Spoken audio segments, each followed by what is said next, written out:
Welcome to another episode of Net Positive. Today I'm here with Diane, who is from the Denmark Environmental Centre. Diane, how are you today? I'm well, thanks. Now, we usually say Environment Centre. Environment Centre, pardon me. Environmental, are you mental? Okay, yeah, of course, and we wouldn't want this crossover. We are. We also do The say DEC.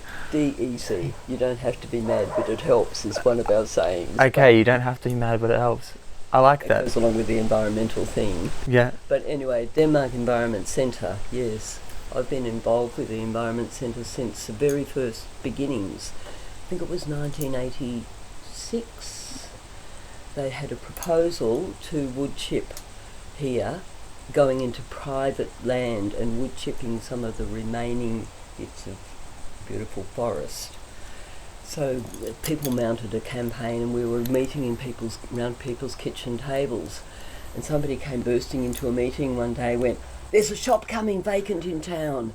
And we went, "Right, we're there." So we took over the present premises, raising money for the rent, passing the hat around for ages, and then eventually we were in the position where somebody left us some money, we were able to buy the property, which is fabulous to have that base, and it's really quite unusual, I think, and it just shows the strength of the feeling in the Denmark community for looking after the environment, that we're able to have a building that we own. And it's amazing for people like us who, one of my first memories of Denmark that really stood out from different places that we've travelled is that it was like this tree town. Like it's surrounded by these huge, incredible old trees. And so when you talk about the idea of wood chipping back in the 80s, it sounds almost preposterous for what this town is now known for, which is this really, I think, green, full of life little town, kind of what probably Margaret River would have been, several decades before. Yes, yep, that's right. And all these beautiful trees that you talk about, a lot of them are on public land, which puts them into a whole other basket in terms of management. So we realised early in the piece that nobody was really looking after all these lovely areas. So a few of us, older ladies who've since passed on, we formed a little group, and we tried this method of bush regeneration that we heard about from Sydney, which was called then the Bradley method, which involves going to your best bit of bush. You don't start with your biggest patch of weeds. You look after the best bits first, and don't do too much at a time, because it's really important to get back and do the follow-up. And I think that is something that comes from other areas in life and social areas where you work with the best bits. You try to encourage the best things in people, and to bring those out. And the same with little kids, you try not to sort of focus on their bad behaviour. You encourage their good behaviour, and it's very similar to what we do in the bush. Very interesting. Who would have thought in weed, in I guess weed management, and in these years that have passed, from these late 80s through to now, how has the DEC grown? What have been the main themes or challenges that you guys have attended to in the Denmark region? We've been involved in quite a few campaigns. One of the big ones was Undertakes. They had a proposal to mine near Lake Jasper, Right. somewhere over near Northcliffe Way, and we were very instrumental in having that stopped. We had somebody around who always was meticulous in looking at the mining applications. Yeah. That person has passed on, and nobody really kept it up. So what's happened recently, the mining company has slipped through, and they've put another proposal in. So again, we're able to use the Environment Centre's facilities to mount another campaign to raise people's awareness, and that is why we're really well placed to raise awareness in the community, because we're in the main street. We have a shop front, and we're able to get people to come in and have meetings. We have a meeting space out the back. At the moment, the bird group's meeting there, and they have a very, what would you call it, interesting, important proposal to create a bird sanctuary down at Prawn Rock Channel where the inlet goes into the sea. Okay. There's these little birds, plovers and things that nest in the sand, and it's also a dog exercise area. Okay. So we've got a bit of conflict. Absolutely. So being able to work through those things, having this base, this wide base of members and the physical place. It's a facility. Yeah, it sounds like you The guys are able to facility. facilitate, not just, it sounds like the DC is to facilitate multiple different groups, which I think is quite a rarity, because generally speaking, if somewhere is an entity, it was just focused on its problems or things that they or those group members care about. It sounds like this is a bit of a meeting place for multiple different issues. It certainly is, and it's a place where people can just walk in and go, have you seen what's happened out here somewhere, something, and we go, yes, we know about it, and yes, blah blah, and just for people to be able to come and talk about these things, even if there's no immediate solution, because a lot of our problems there is no immediate solution. Yeah. And this is why we always say to people, come back to yourself. What can you do? First of all, look after yourself. Then you can step out and start looking after things outside. So there's this big fashion at the moment for mindfulness, and we really think that is a really beautiful way to go. Okay. Have fun is another thing we always say. We're still having fun. If we're getting bogged down with all these insurmountable problems, again, we're not helping anybody. So music and dancing is a really important part of our culture. No, I really like that. It is something that we touch on, and I like to touch on at shows, is I think you have to go out and enjoy the places that you are wanting to look after and preserve, because unless you're doing that, that's where the care comes from. And it's so important to, amongst why you're trying to protect it, to not just, as you said, be bogged down in some of the challenges that you face. And if I'm correct, you guys in town, do I see a bunch of kids' wildlife books also in the windowsills? Yes. And I love that. Okay, so how important is that for the shop front? I just, walking through town yesterday, how important do you think that is in cultivating those ideas in children from a young age? Hugely important, and this is one of our missions at the Environment Centre, is to provide books for adults and children on environmental themes. So we're a very specialist bookshop. We've got that range of children's books, and we also have ID books for plants, animals and birds, so that people get to know their environment. And really, when people move into town, they come into the Environment Centre and go, I've moved up to so-and-so. Can you tell me what this plant is? Yeah. Is this a weed or a native? And it's wonderful that more and more people are doing that. That's amazing. Finding out what's an appropriate thing to plant, because I can look around here and I can go, agapanthus. People come from Perth and they go, agapanthus grows here. I struggle to get them growing in Perth. I say, they're one of our worst weeds, because I say you can have them, but take the seed heads off. Okay. Do anything but do it with awareness. Don't let them leave your property. We love our weeds. They're all beautiful plants. They're all somebody's wonderful wildflowers, probably. Yeah. It's just when they get out of their range, they leap into the bush, and then they seem to take over, because they've got nothing to keep them under control as they would have in their home. How interesting. Yeah, and that's stuff that personally, that without a huge range of successful attempts or any attempts at all in planting different things in a backyard, I wouldn't know those differences. So it's great that people who are coming into the community aren't necessarily, without knowing, just adding a pretty problem. Yeah. So right. And when people ask me for advice, what natives can I plant? I say, have you got some bush on your block? Don't plant anything in the bush. Look after it. Find out if there's any weeds you need to get out. Plant things around your house that you can eat. They're probably less likely to be a fire hazard, because it's a big problem if you plant natives in your garden, and then they probably could be quite flammable. Yep. But if you're planting things you can eat, you're watering them, you've got your veggies and your fruit trees. If you go to a nursery and say, I live in Denmark, I want to plant natives, they're just as likely to say, this will grow in Denmark, this is a native. And I can see here, people up there have planted. They're natives, and they're even West Australian natives, but they're not from here.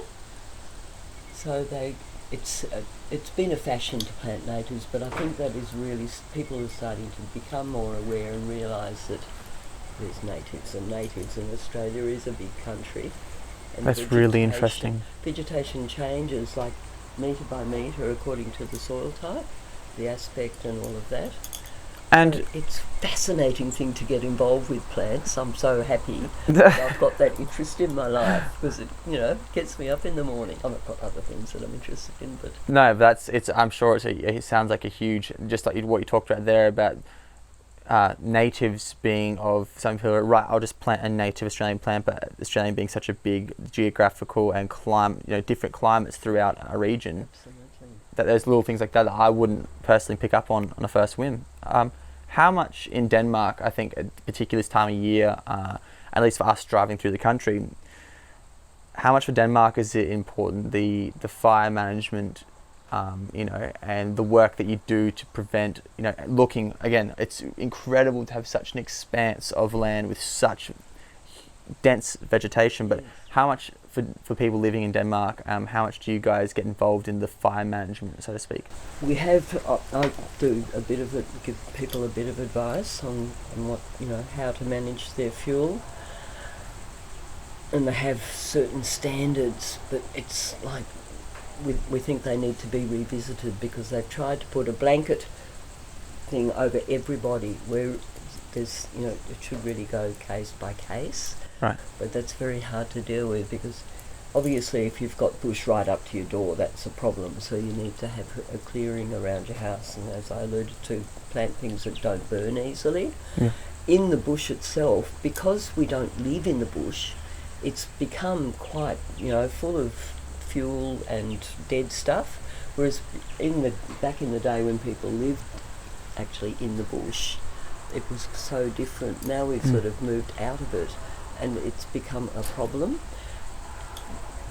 One of the things that they're telling people to do now is, if you've got a big block of bush, cut a strip down through the middle along your boundary, and then your neighbour does as well. You finish up with this big wide clearing through an intact bit of bush, and that can be problematic in a fire. If a fire's burning through that bit of bush, it comes to a clearing, and it can go whoosh. You get this updraft of air that can make the fire burn even more. And wow. It wouldn't be, most of these things that they're just clearing now are not really trafficable. You wouldn't want to put a firefighter in there anyway.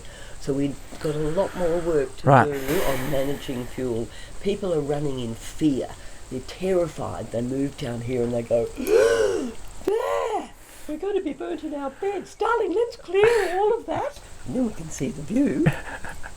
But it's really, really complicated, and people don't want to give advice, because then if their house burns down, and that Diane Harvey told me something or other, there's all of that. Wow, yeah. It's about being sensible. And taking it case by case. Take responsibility for yourself. Have a really good look at your own situation. Where am I? Am I in relation to other bits of bush perhaps? Where would a fire most likely to come from? Can I get in and out if my road's blocked? Have I got another road? Because in a fire, smoke is a real issue. You cannot see your hand in front of your face. Trees can fall over. You try to flee, and this is when people die, is out in the roads. So if people can plan to either stay at their own place or with a neighbour talk to your neighbours is a big thing. What do you plan to do if there's a fire? Can everyone shelter at one person's place? Would we all go together? People just go, I'll just go to the inlet. Not a good idea. People die going into water. Smoke comes over, they die from smoke inhalation or asphyxiation if a fire front goes over. So it's really, you can hear that I get a bit not upset, but agitated about it, because I really think people don't take it seriously enough in one respect, and the other side of it, they go overboard and do too much clearing. Right, okay. And so they overclear and they kill all the beautiful things that they've come here to enjoy. Yeah.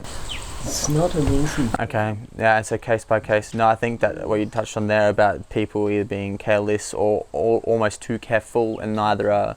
Just need to find balance of both. That's right. For Balance is a good word. For the DEC, what does 2019 look like? What are you guys focusing on in this, calendar year, so to speak? Probably just what we've always done, be flexible and open to what comes up. Yeah. Because who knows what it holds for us. With our group, we haven't got funding that we thought we were going to get. So with the Weed Action Group, we're going, we're looking at how we can get some funds to continue with the work we do. Yeah. That's always something to think about. And Diane, from what I have read, there was some rumour about you being a Citizen of the Year in 2018. That's right. Can you tell me a little bit about that? Because I was chuffed to be sitting down with Citizen of the Year this morning. So can you tell me a little bit about that? It's a bit ironic because I'm not really one for awards and things like that. I bet. think everybody needs an award just for being alive, sort of thing. Yeah. But they did nominate me because of the work that I do in the bush, and which I've been doing for 30 years. Yeah. People say, how can you keep going? How I can keep going is that every time I go to a bit of bush that we've been working on, you go, oh, remember when this used to be all weeds, and look at it now, how beautiful it is. Yeah. And there's one weed there maybe and one weed there.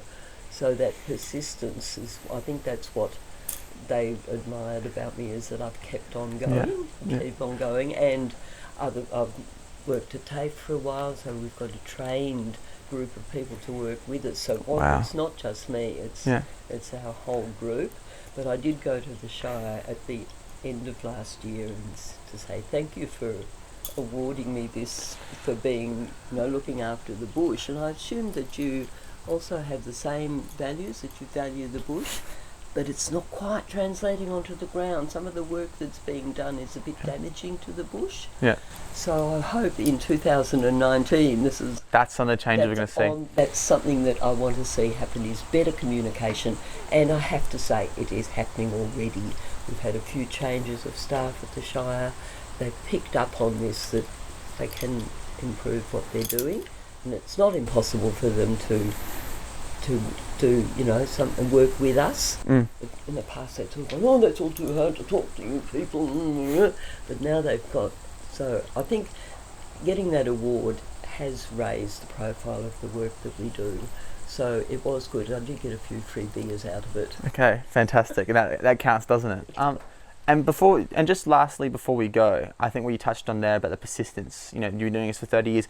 What can you say to young folk who want to get their hands dirty and they want to get involved in issues about persistence? Because you've seen, 3 decades of your work. Do you think that's missing now? What would you encourage young people about the idea of persistence? No, there's no point in starting on something if you don't think that you're going to keep going with it. Just to talk about, use the weeding as an example, say you've got a big weedy tree. If you take that out, that's quite a bit of work, chainsaw, chop it up, take it away. Next year, when you come back to that site, there will probably be hundreds of seedlings will come up, depending on the thing. So you've sort of made it worse if you cannot come back next year and the next couple of years and get those seedlings out. But not only will weeds come up, but more natives will come up. So you've created more bush that still has to be looked after. And it is really satisfying to come back and to see that natives coming back gradually over years. The weeds have just, given up. So we pulled them out. Yeah. There was something else I was going to say, I can't think what it is, about young people getting out.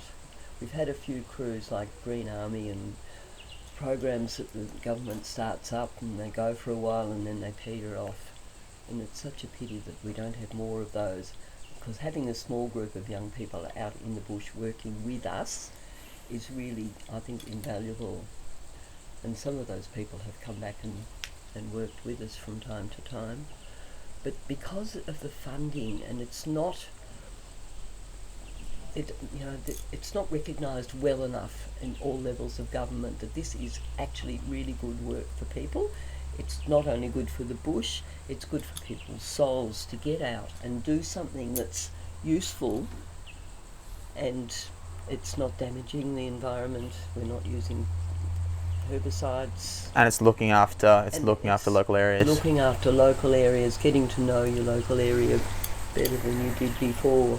And it's just very satisfying and rewarding work. And you get paid something for it. Yeah. So you can go and, buy your lunch. Yeah.